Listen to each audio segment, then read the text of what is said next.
People may say they trust you, but one of the only ways you'll know if they trust you or not is if they're willing to pull out the checkbook. If we don't disciple our people around money, someone else will. Pop culture or marketers or fundraisers are eager to step in to fill the silence.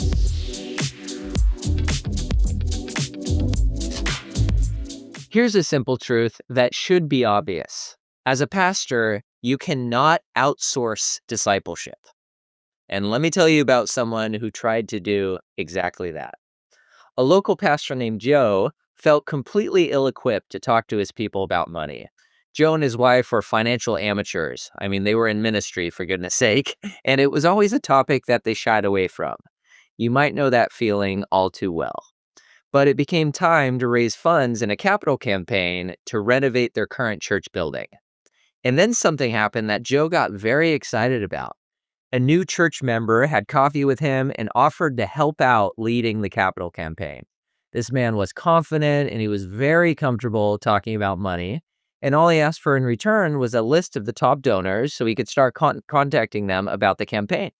And Joe gave him that list very quickly. He thought, man, it is so nice having someone to delegate to, someone to lead this capital campaign instead of just me. And then Joe started hearing about this guy targeting his church members and following up with them endlessly. Call after call, texts, emails, not to talk about the capital campaign, but to pitch life insurance. Trust was gone in an instant. People felt targeted, not shepherded. Giving actually plummeted, and renovation costs, meanwhile, kept going up and up. The topic of biblical generosity had been delegated to someone with a sales quota. And the damage wasn't just financial. It fractured the church's trust with its people. I mean, it was a total disaster. Now, contrast that with what happened with a different pastor who was facing this exact same issue. But he chose a different path, one that was focused on discipleship, not pressure. Before I share that story, download 7 fresh ways to cultivate generosity at pastorsfinancialtoolkit.com/4. Another church, a mid-sized congregation in the South Bay, felt stuck financially. Giving was decreasing, several large key donors had moved out of the area, and the new families that the church was attracting, and they were growing, but the newer families weren't as mature spiritually or as mature financially.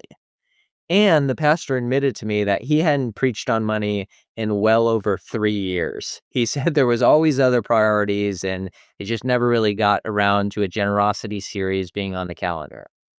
But instead of launching a flashy capital campaign, the pastor made a bold move, a 4-week teaching series on generosity rooted in scripture and stories with no ask attached. And at the beginning, people were nervous. They wondered what this would all lead to, and they were waiting for the shoe to drop, right? It's like, hey, why are we talking about money now? Is there an issue? Is there a capital campaign? What's going to be the end of this? But much to their surprise, the ask never came. All that came at the conclusion of the 4-week series was Generosity Sundays. They call it Generosity Sundays. They had 2 weeks back to back where people shared real stories. One couple shared how they gave stock for the first time. Another family shared how they skipped a vacation to fund a cost of living increase for the staff. And an older lady shared how she wrote the church into her estate plan. It wasn't flashy, just real, authentic, raw stories. But you could sense that the people's imagination began to stir.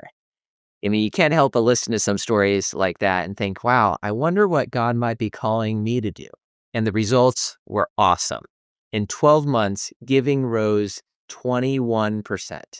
New givers joined, one-time donors became recurring donors, their stock gifts actually 10x'd, more than 10x'd.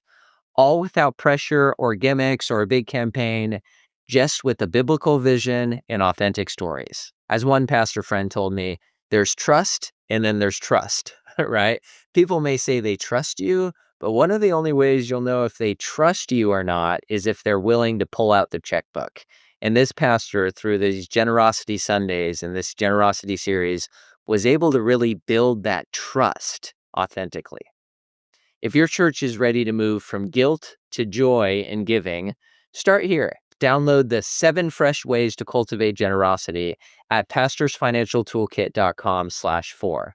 And if you, as many churches are, feel a bit stuck financially, I'm here to help. Let's be honest, talking about money in church can feel like a loaded gun. Past scandals, conflicts of interest, and fear of offending others makes many pastors hesitate. And the amount of church hurt regarding money is pretty embarrassing. I mean, the devil's been having a field day. This whole thing's with Christians and churches and money management. It's been a big issue. But if we don't disciple our people around money, someone else will. Pop culture or marketers or fundraisers are eager to step in to fill the silence. I mean, the enemy loves silence from the church.